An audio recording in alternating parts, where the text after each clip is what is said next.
Perfect, and thank you, Javelle, for recording. All right, team. So you get the dubious pleasure of listening to me talk for the next hour-ish or so. We had some last-minute shuffling of what we were going to do today. So I'm going to give you sort of updates on a talk that I had first gave a couple of years ago. Some of our R3s maybe have seen this before, but hopefully it'll be new stuff for the rest of you. As a reminder, R1s have their sort of intern mega report, intern core conference at 10:45. So we will pause briefly then so that you can remember to shuttle over to that other Zoom link, which is in the email that I sent out last night. And then senior residents will stay as we wrap up the last little bit of this. Questions on that?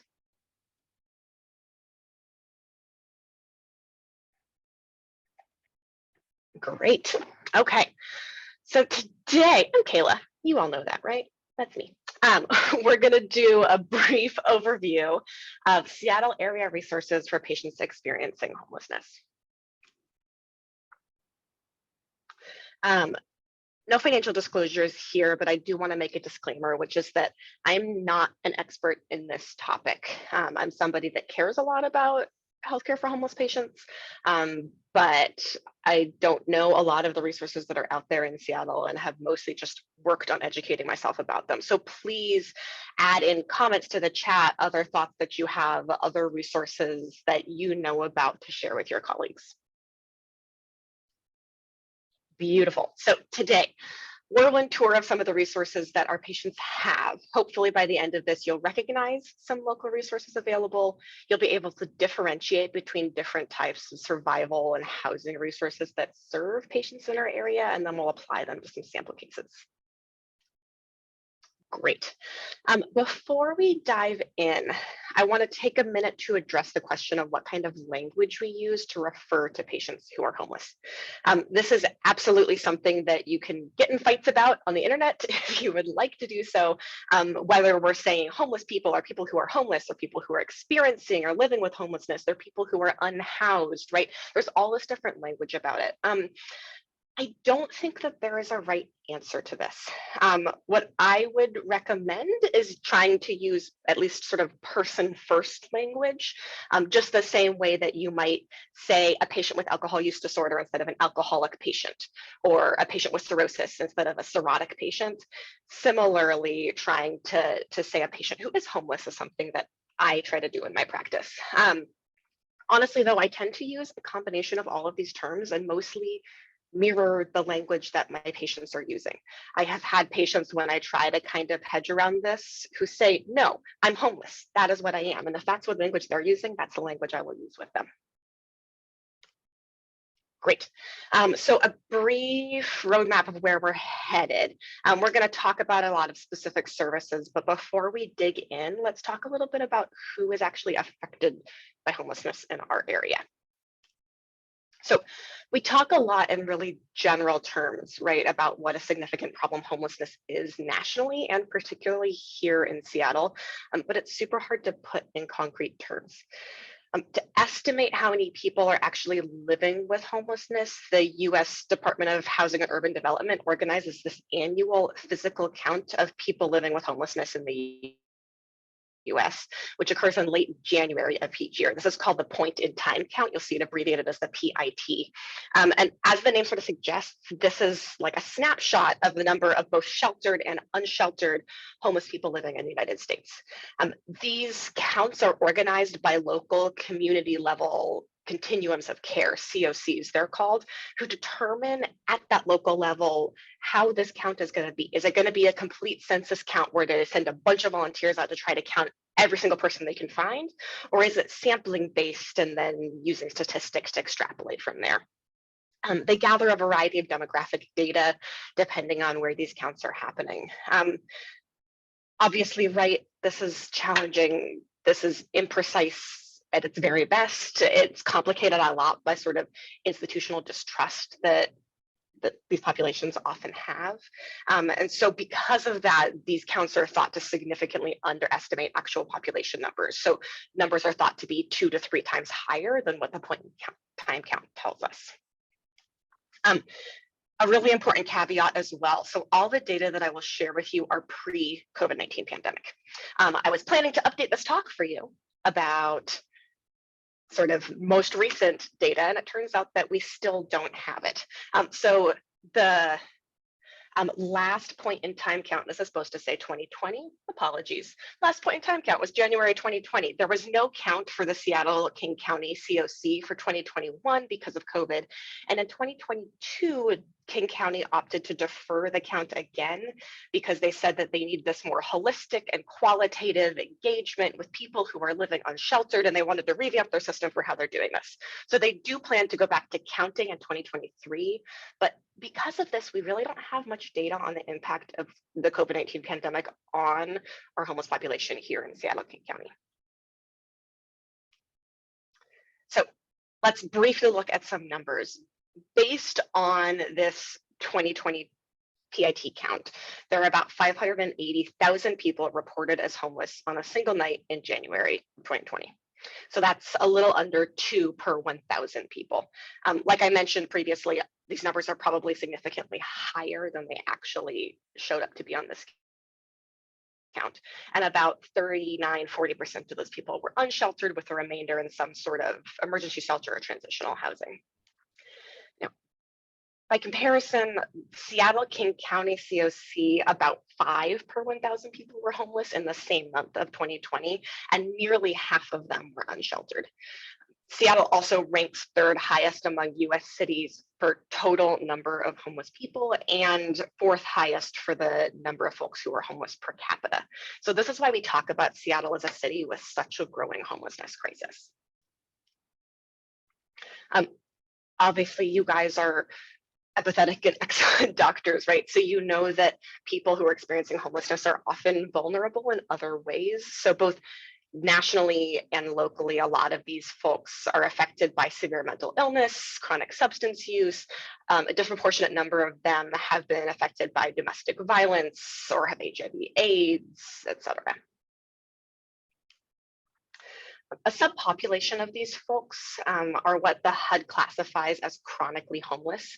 So this is somebody that meets specific criteria. A, they have some sort of disability, and B, they've lived in a shelter, safe haven, or place not meant for human habitation for 12 continuous months or on 4 separate occasions over the last 3 years, a total 12 months. So this is folks that have been sort of living not in a standard living environment for the better part of a year over the course of 3 years. And then yes, Lindsay, the Regional Homeless Authority did do a different type of count at that time. So click through to that link. So there was a little bit of a count, but nothing that's comparable to sort of the prior data, unfortunately. And then you guys know this too, right? So there's a heavy intersection of housing insecurity with systemic racism, sexism, other structural biases that operate at an institutional sort of societal level. So nationally, Black and Native people are disproportionately affected by homelessness, and this is a trend that holds true at our local level here in Seattle King County as well. Folks who identify as trans or gender nonconforming are also dramatically overrepresented in the homeless population, but tend to be very much underrepresented in sheltered populations. So nationally, 60% of people living with homelessness who identify as trans are unsheltered versus 40% of folks who are cisgender. This is dramatically worse in the Seattle King County area. So only 17% of trans or gender nonconforming homeless people here in Seattle are sheltered, compared to over half of cis people. All right. And then, of course, right, there are extremely high rates of both physical and psychological trauma of a variety of kinds in folks who experience homelessness. This includes childhood trauma, abuse, neglect, things like that, which are extremely common in these folks, as well as histories of domestic violence and other forms of violent trauma like TBI. Living with homelessness is also a recurrently traumatic experience in and of itself, which tends to compound these prior insults. I particularly like this quote that homelessness is a stress-filled, dehumanizing, dangerous circumstance in which individuals are at high risk of being witness to or victims of a range of violent events.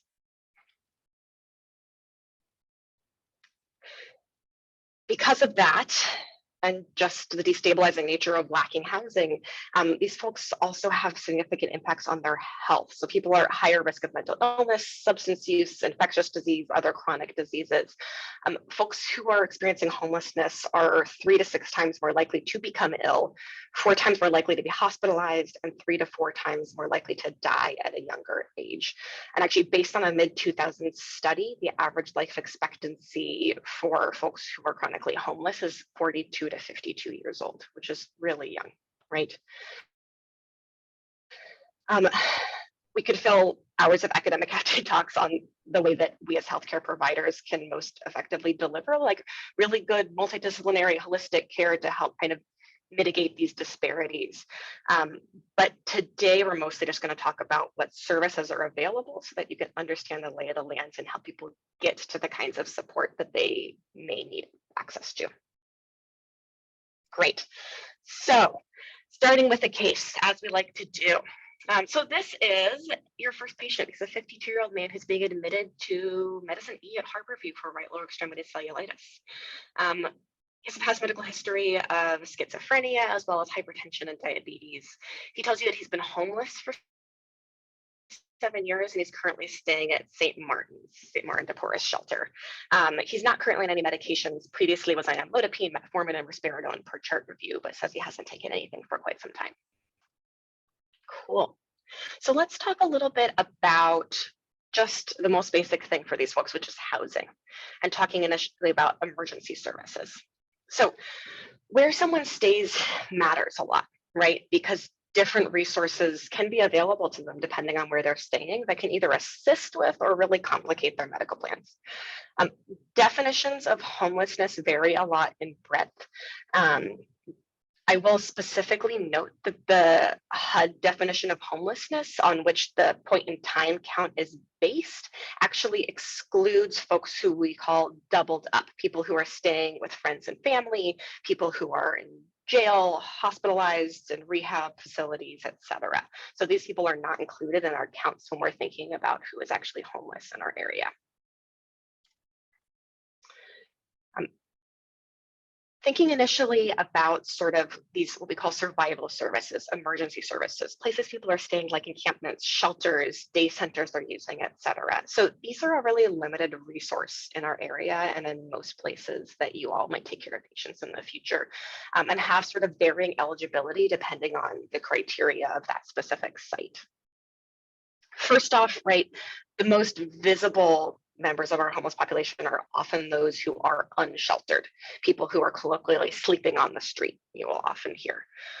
Right, lots of those folks are staying at encampments that are unauthorized by the city of Seattle, and because of that are subject to these fairly traumatic sweeps as the city clears encampments that they find most problematic. So folks will be set up, they will have whatever sort of living equipment, whether that's tents or other things, that every once in a while just gets swept away and thrown away.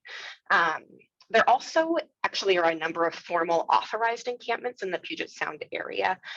These are sort of self-managed camps. They often require clean and sober living, and some shared participation in keeping the camp running and keeping it clean, et cetera. These often have some eligibility, some requirement for referral from an outreach team, and some can have some fees. They often also move every 3 months or so. And then a lot of our unhoused patients will spend at least some of their time staying at emergency shelters in the area, which offer a wide variety of resources.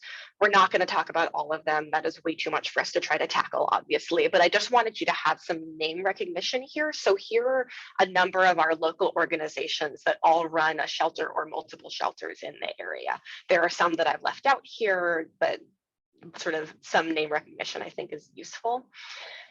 Lots of these are what we call enhanced shelters. So places that are not only a place to sleep, that have maybe case management, that might have some medical care in the form of RNs or providers that come in. Lots offer some variety of hygiene, mail, or food services. So it can be really helpful to understand what resources are available to the patient you're taking care of where they're staying. I will also note that a number of these have religious affiliations, which can feel really stigmatizing for some patients, particularly those in the LGBTQ plus community. Some of these also, again, require that clean and sober living. And then, like I talked about, some of these are walk-in shelters. People can come in and if they have availability, and then some of them require a referral from a case manager or a social worker in the hospital, a clinic, something like that. And then Megan, yeah, absolutely. So some shelters that have these things will also not be comfortable with people being on methadone, for example, or will not be comfortable with them continuing to have access to alcohol so that they don't withdraw if they have alcohol use disorder, those sorts of things. Most don't allow pets. Not all. So there are some shelters that do allow pets. It varies pretty widely. That's something that is totally a barrier for a lot of our patients because a lot of folks do have pets and that's a really important sort of community tie for them. Yeah. All right. Something else to know about is that many of our shelter systems in the area are dramatically in flux because of the COVID-19 pandemic. So first and foremost, DESC, the Downtown Emergency Services Center, is a name that you will hear over and over again because a lot of our patients historically have stayed at DESC sites.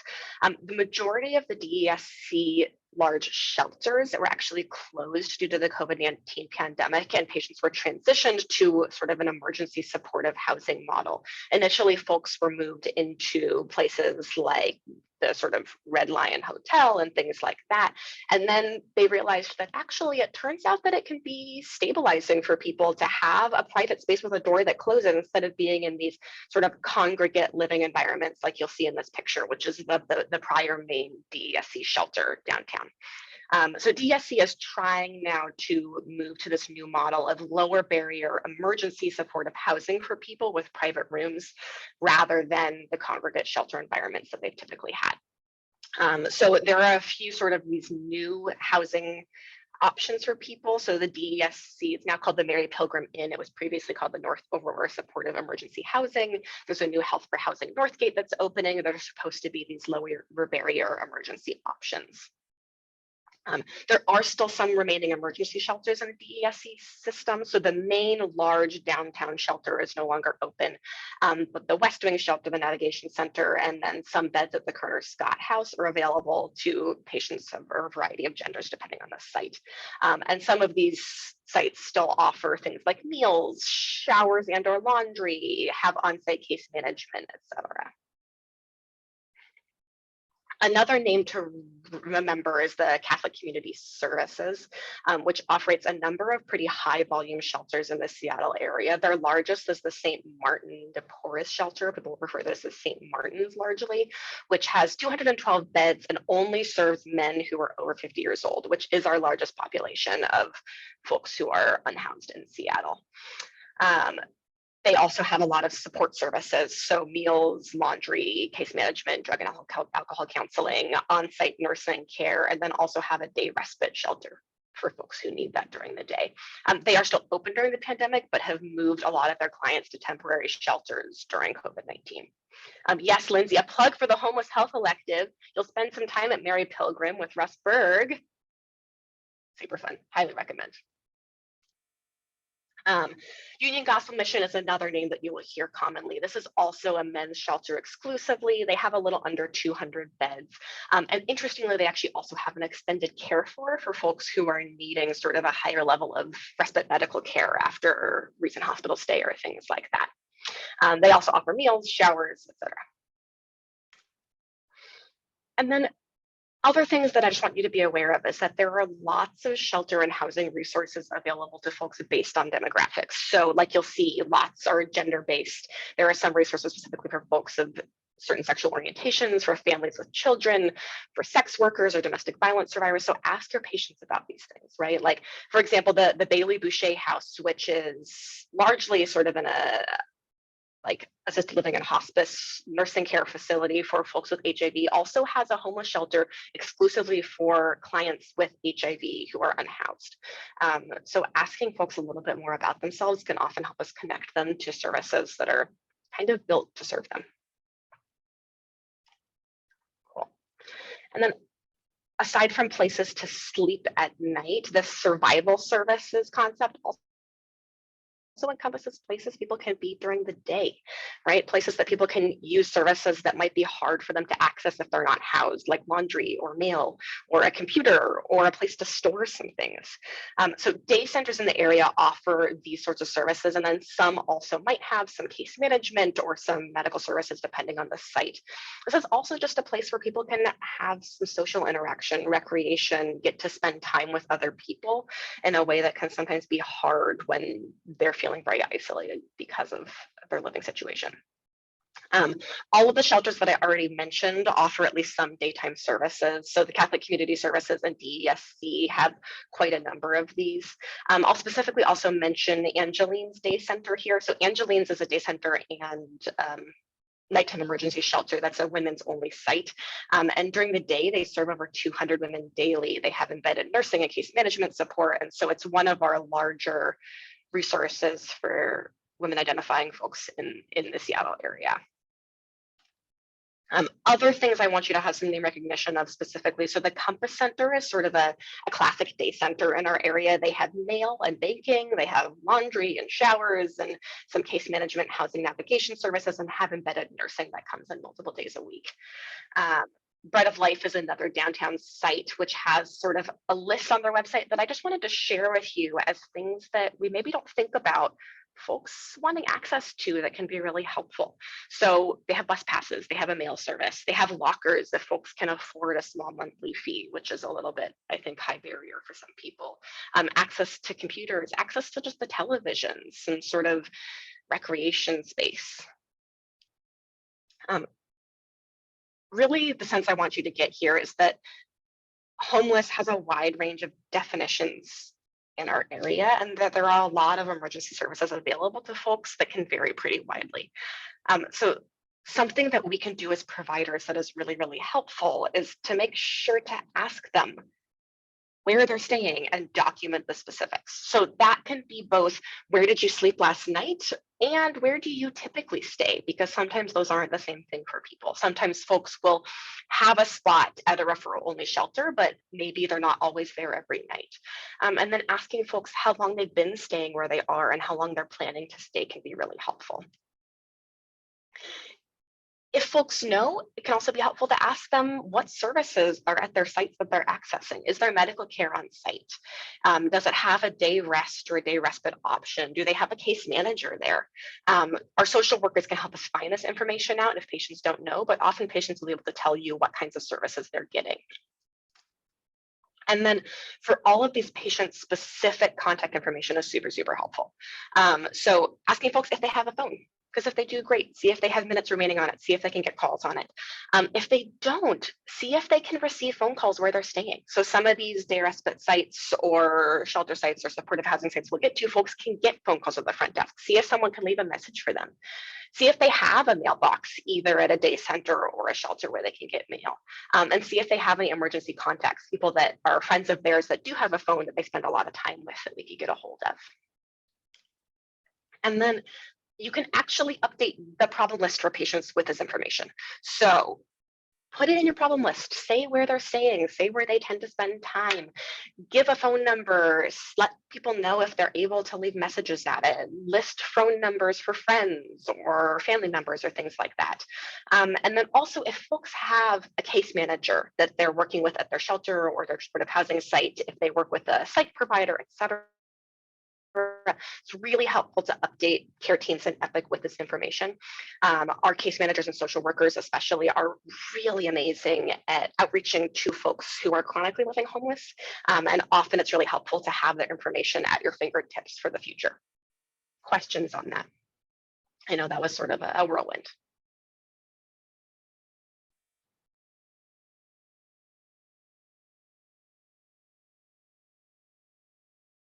Great. All right. So let's go back to our case. So you admitted your patient to medicine E and appropriately started him on some IV antibiotics. And post call the next morning, go see him and he's afebrile, he's feeling better. You notice that he's maybe responding to some internal stimuli, but is overall pretty calm and appears pretty well.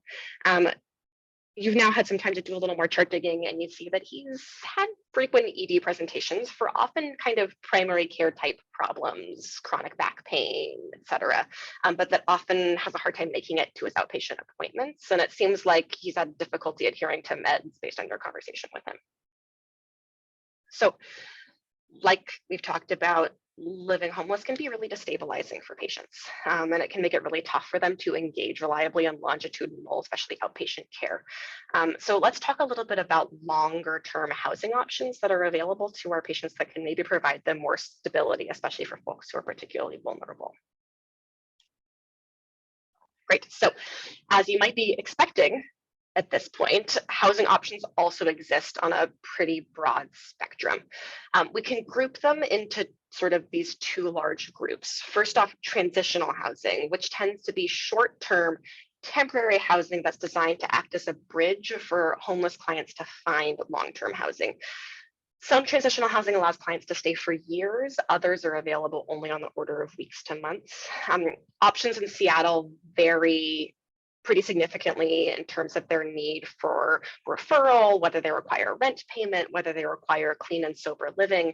Some are designed specifically to serve people that are recovering from substance use disorder, and so do require folks to not be using while living there, which, as we talked about, can be kind of limiting sometimes.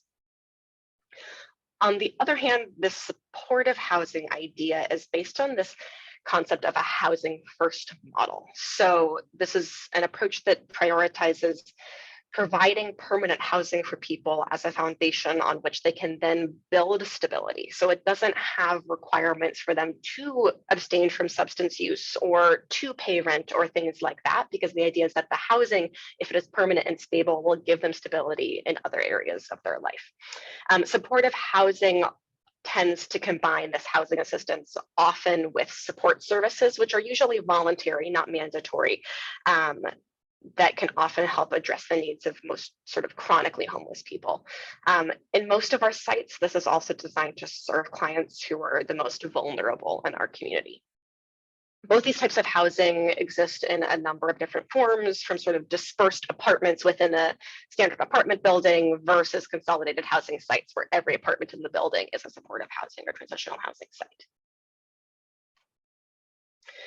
Access to these sorts of housing resources in King County is governed by this centralized process, which is called Coordinated Entry for All, or CEA.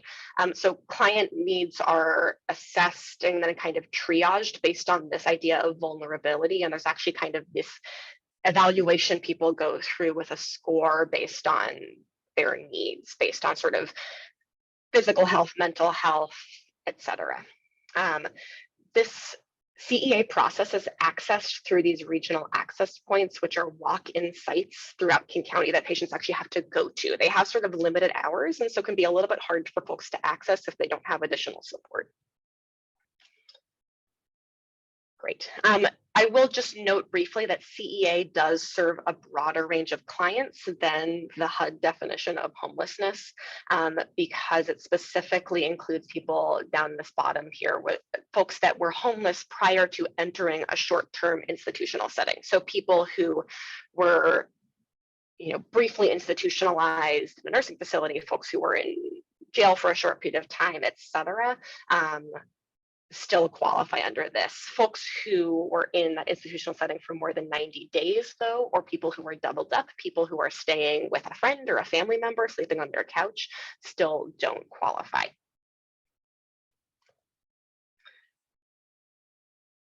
In terms of transitional housing options, I will just sort of let you know that there are many, many, many of them in the Seattle-King County area. I will put here a few of sort of ones that you'll see again for some name recognition, but there are 50 plus options in the Seattle-King County area. What I want you to be aware of is that they exist in a variety of forms, that services vary dramatically, and that they're typically time limited to some degree.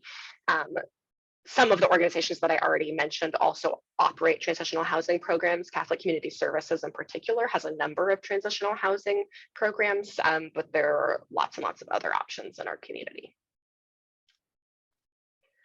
And then similarly, there are a lot of organizations in our area that provide permanent supportive housing, but I want to highlight just a few of the groups that serve patients that you'll likely interact with in your clinical work. And some of these actually partner with UW clinical staff for medical care at these sites. You'll see some names that are familiar to you once again. So Catholic Community Services operates a number of permanent low-income housing sites, and some of them, which I've listed here, are ones that are considered supportive housing because they have some of those ancillary support services. These are all accessed through the CEA. Not all of them have super robust supportive services. They might have some case management, but maybe not a lot of other support.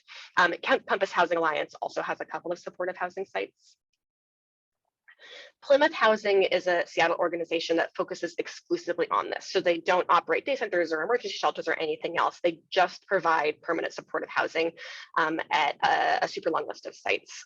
All of these sites have housing case managers that are paired with clients, and then a few of them offer sort of other support. So they might have on-site nursing or substance use disorder treatment, et cetera. Plymouth on First Hill, actually near Harborview, actually has HMC staff that come out to provide medical care. And then last, but of course by no means least, DESC hosts a strong and what seems to me to be a perpetually growing network of supportive housing sites, which have a pretty impressive array of services. So all of these sites offer medication management at the front desk, meals, 24/7 support staff, on-site case management, and often some mental health care. And then, like you'll see here, a number of them also offer specific wraparound services. So like 1811 East Lake, for example, is specifically designed for folks that have chronic alcohol use disorder and have on-site nursing and MD care, on-site medical care, et cetera. The Estelle partners with Harborview to offer 15 apartments that are specifically dedicated to people who are leaving the hospital with healthcare needs that are higher than sort of a typical residential service would be able to support, and they also have on-site nursing care. You will all be aware of Hobson Place, which now hosts some of our internal medicine residents, who formerly were rotating at the Pioneer Square Clinic. So they have an actual embedded clinic that sees patients regularly. And sort of many of these other sites, which I won't go through in detail, but a lot of them have these specific supports. Great. Questions before I move on? Okay. So wrapping up our first case here, you mentioned to social work team on dispo rounds that this patient seems like he's really vulnerable and he's struggling to follow up with care, and he might benefit from some more structured housing support, especially permanent supportive housing. So they help him set up a CEA assessment on discharge. And you update his problem list with where he's staying and how to best get a hold of him. Beautiful. Case 2. So shifting gears a little bit, this is a 56-year-old woman who comes to your clinic to establish care.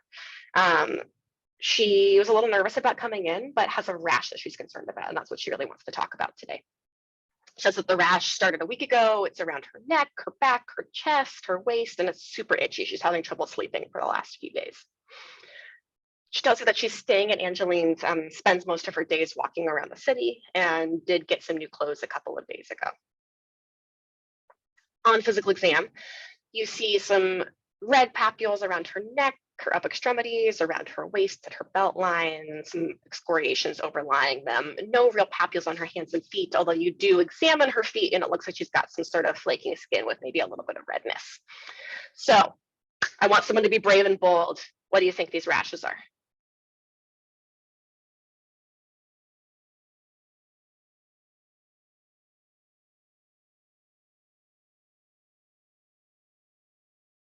be scabies.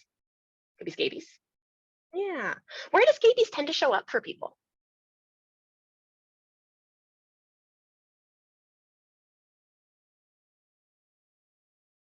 Yeah, so like intertriginous spaces, finger webs, etc. Yeah, absolutely.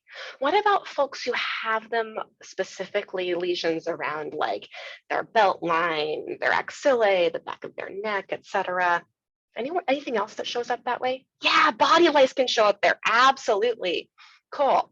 And then this person's feet, right? This is somebody that looks like they've got some mild tinea pedis. Great. Um, how do we treat body lice or scabies? Permethrin, cool. Wash everything, yes, right? For both of those, you've got to wash everything, clothing, bedding, etc. Right? And body lice, you wash all the stuff, you're done. Permethrin for scabies, you put it all on, you leave it on, and then you got to shower. So you've got to shower and you've got to wash all of your clothing, bedding, right? Tough. Yeah, cool. So we're going to talk about hygiene services because I think this is really important to specifically talk about.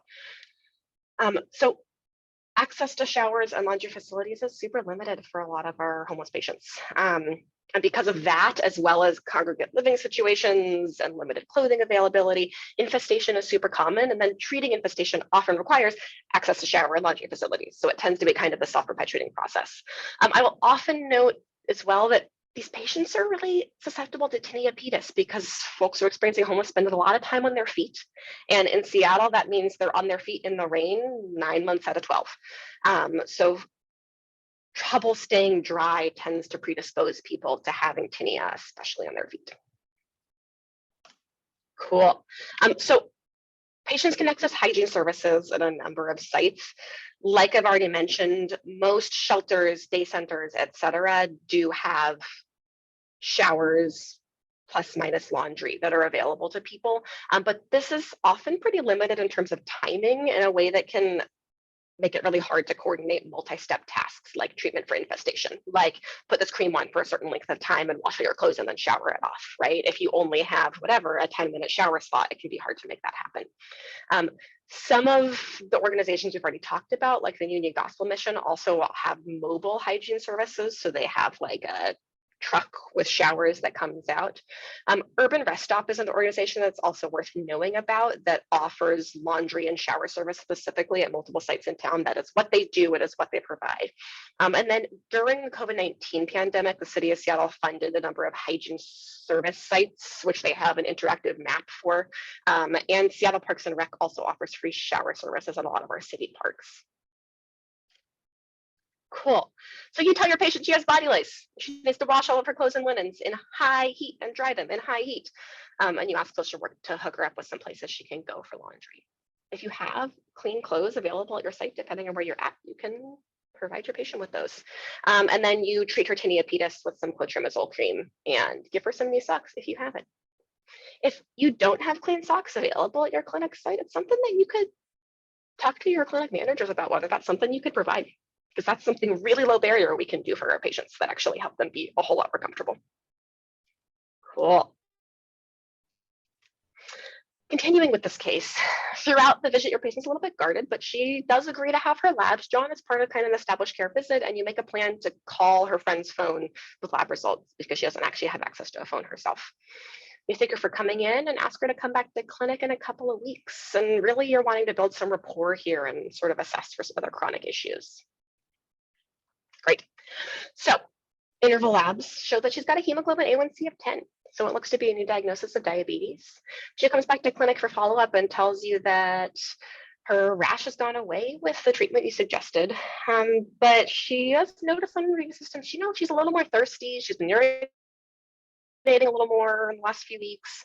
And you do check the glucose in clinic, which is also pretty elevated. So you're going to start to think about next steps for management of this patient's new diabetes diagnosis and factors that will affect your plan.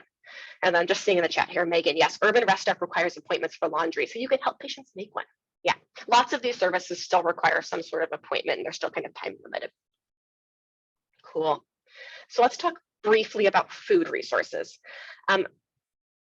Unsurprisingly, super high rates of food insecurity among patients who are experiencing homelessness. Like you've seen, a lot of shelters, day centers, other organizations provide food services to their clients, but it's really difficult to get 3 meals a day, and it is extremely difficult to control what those meals look like. So folks are generally not able to follow a restrictive diet. They're not going to be following your ADA, your DASH diet, your AHA diet, things like that. This can also complicate the use of medications that can cause hypoglycemia for these patients. If people are not getting reliable, regular meals at scheduled times during the day, it can be really hard for them to give themselves prandial insulin, for example. And the biggest way you can help with this is just assessing your patient's access to food services and using it to help guide their treatment plans in conjunction with nutrition services at your site, with social work, et cetera. So ask patients how many meals they tend to eat a day and which is their largest meal. Is it their breakfast that they get before they leave the shelter that they're staying at? Is it lunch somewhere? Is it dinner? And then, like I said, make sure that they're plugged in with social work and nutrition if that is something that's available to you. Just a brief list. We're not going to go into this at length, but some of the many locations where patients can access food services in our area. So there are food banks throughout our area, like I mentioned, shelters, day centers, supportive housing sites, et cetera. There are food pantries in our area, et cetera. So your patient usually eats 2 meals a day.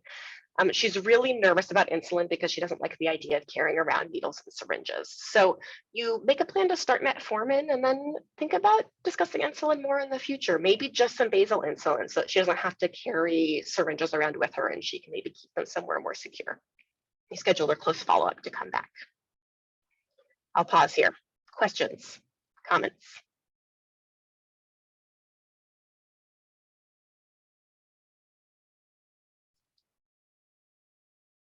All right. This is also our pausing point for our ones who get to hop off of this Zoom call. And Lindsay pasted it in because she's a rock star. All right, and then the rest of us are just gonna stay here. We're just gonna finish this up and then send you on your way for the day. All right. So moving forward, third and final case. Oh, there's my timer to remind me to send you. So this is a 28-year-old patient who is presenting to clinic as a drop-in for a left thigh abscess. Doesn't have any medical history that he endorses. He tells you that he uses injection heroin, has for years, mostly muscles into his thighs, and he's staying at the Union Gospel Mission, not taking any medications, doesn't have any other concerns today. On physical exam, you see pretty extensive scarring and multiple small open abscesses that are draining, various stages of healing on his thigh. And then he does have one fluctuant, tender, closed abscess without a whole lot of surrounding erythema. So you will have upcoming talks with some of our addiction medicine experts on the treatment of opioid use disorder and substance use disorders in general. So I'm not going to go into this at length, but I just wanted to touch on some of our Seattle area resources for folks with substance use disorders. As a reminder, substance use is really common among patients experiencing homelessness. A lot of patients are going to be in a place to pursue treatment for their substance use disorder, which is great, and a lot of folks are not. So I'd recommend really approaching patients from a harm reduction standpoint. So this can include ensuring that they have access to clean needles, syringes, clickers, cottons, et cetera. It can ensure that they have access to naloxone, to fentanyl test strips, so that you can reduce the risk of overdose, et cetera. Needle exchange sites exist at many locations, often near some of our supportive housing or shelter sites in Seattle, and can provide pretty much all of these supplies. So for example, the Robert Cluess Center, the downtown needle exchange is blocks away from Angeline's. It's pretty close access to a number of the other downtown shelters and supportive housing sites. There's also needle exchange sites in Cap Hill in the U District, and then also in sort of North and South Seattle, although maybe a little bit harder to get to. I'll also mention that access to treatment for substance use disorder, if folks are interested, can be complicated if people have limited funds and limited ability to get around town. So methadone treatment sites in Seattle are pretty widely spread out through the Seattle area, like you'll see here. So THS, Evergreen, and Acadia are sort of three big names that provide methadone in our area. And they all have sites that are pretty far north and pretty far south, but not a lot east-west, and often pretty far north or south in a way that can be hard for people to get to. Most clinics in the UW system provide buprenorphine-based opioid use disorder treatment if people are interested in that, but this is not true of all other clinic systems. So depending on where folks get their primary care, that can also be tough for them to access. So returning to this case, you perform a bedside IND of your patient's abscess and provide some harm reduction counseling. You refer your patient to a needle exchange site for some clean supplies. You do notice that your patient seems a little bit guarded throughout the encounter. You suggest that he schedules a return appointment to establish care with your clinic. He's kind of hesitant, says that he doesn't really see doctors much, doesn't know how he feels about that idea. So I just want to talk briefly about healthcare access for these patients. So we talked about this already, but I don't think you can repeat it too many times. Patients who are living with homelessness are often traumatized over and over again by interacting with institutions and structures that are sort of built to further marginalize them, right? And this often, unfortunately, includes trauma at the hands of the medical system.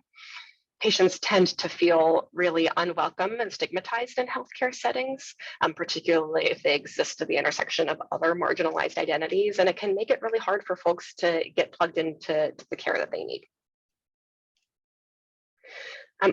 Obviously, none of us are going to fix that problem single-handedly, but on an interpersonal level, we can do our best to be really open and welcoming and try to build rapport with patients who are often feeling excluded by our system. So that can be as simple as really expressing genuine gladness to see our patients, thanking them for coming in and making the time to see us, telling them that we're happy we're there and we're looking forward to having them come back. So your patient does return to clinic in a couple of weeks for a new patient visit, and you tell him, I am so glad to see you again. Thank you for coming. What can I do to help you today? Beautiful. So that wraps up our final case. Before we finish, I do want to leave you with some sort of helpful resources to find more information on these kinds of services that I've discussed for a patient or just for your own learning if you want to do some deep dives further. The first place I will point you to is the Emerald City Resource Guide. So this is put out every once in a while in actually a hard copy book. The most recent one I think is still purple unless it has been updated recently, but also has an online version of the resource guide that actually lets you or your patients search by the type of resources you're looking for, gender identity, various other marginalized groups that folks might belong to, so that people can find services that are tailored specifically to them in a way that can be really helpful. I will also note that Crisis Connections, which runs like most of these crisis lines in our area, is actually one of the oldest crisis lines in the nation, and they have a bunch of different programs that can help support people's needs across Washington state. So patients can certainly call King County 211 or various other resource lines, but they actually also put out a brochure, which I think is super helpful. So they have sort of lists of emergency shelters. They have the information for accessing coordinated entry for all, for housing support, et cetera. So this can also be a place that you can look for sort of more information if you're interested. Just a brief look at what this looks like. Yeah, plug for people, letting people know about Hobson Clinic. People see walk-ins there. There are a bunch of residents. Lots of availability, longer appointment times, super cool stuff, and lots of connections to the networks at DESC for patients who need a little bit more support. This is also still true of Pioneer Square Clinic, which is where sort of the majority of our healthcare for the homeless efforts were based before Hobson opened up. So folks can access both of those depending on where in town they're staying. For those who don't know, Hobson Place is Beacon Hill, Pioneer Square is in Pioneer Square, obviously. 22nd and Rainier. Thanks, Megan. People also, some of our folks get care at the 3rd Ave Clinic, which is a little bit further north in downtown on 3rd Ave, which is also staffed by sort of Harborview Network providers, and is another place that takes walk-ins. Great. And then I just want to mention this again. So COVID-19 response has been variable in our systems across Seattle. Like I mentioned, some shelters have closed. Some shelters have moved patrons to new temporary locations. Some shelters have limited hours of capacity. Some have normal hours. Some shelters for a period of time were requiring proof of negative COVID-19 tests or things like that. That is less common now. Overall, there's been limited capacity at the shelters and emergency services in particular in Seattle during COVID-19. We have seen outbreaks in some housing locations. And then also we'll just note that a lot of ancillary services have been closed for a long time. So like public libraries were closed for a really long time, which is often a place that folks sought some respite during the day. And so it's just worth having this on your radar. Cool. So to summarize very briefly, hopefully at this point you feel a little bit better able to recognize some local resources available to your patients who are experiencing homelessness. You can differentiate between types of housing and survival resources, and then you got to apply them to some sample cases. Beautiful. So thank you guys so much for your time and attention with this. I want to thank Dawn Tanaguchi, previously of the 3rd Ave Clinic, although she has now moved back to Hawaii, which is sad for all of us, who I borrowed some of these cases from, as well as my fine colleagues, Drs. Dunlap, Crivero, and Wykowski, who were sounding boards as I prepared this initial talk. And then, yes, Lindsay, yeah, click through this link, you guys. It'll be interesting for you to think about sort of changes that COVID-19 had on how folks are accessing services. All right, with that, questions, comments, thoughts?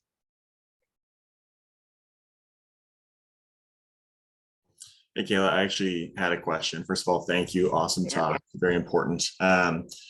My question is, I think in my experience, there is a small subset of the chronically homeless population who a lot of their identity is kind of tied up in their homelessness. And I think as a result of that, they're a little more resistant in seeking kind of long-term housing options and such.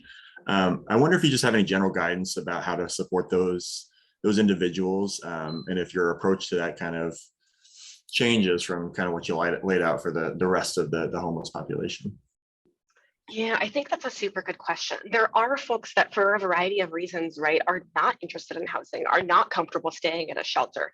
And for some folks, that's because they've experienced trauma in those places. You know, I had one patient tell me like, look, everything bad that's ever happened to me has happened in these environments and I'm not going back. And I was like, fair.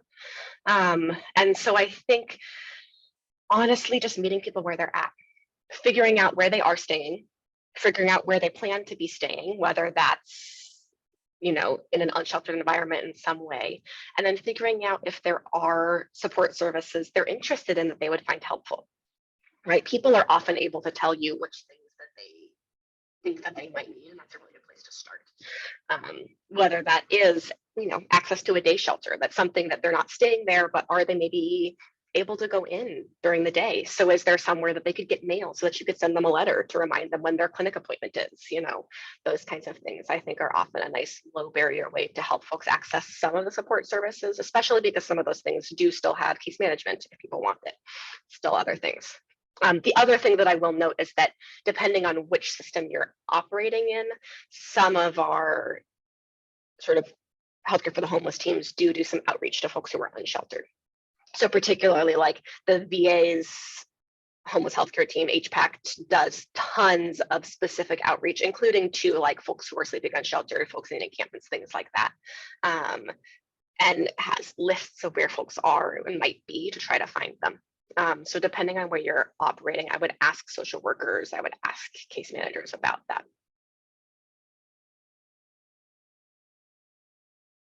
Other questions, comments, thoughts?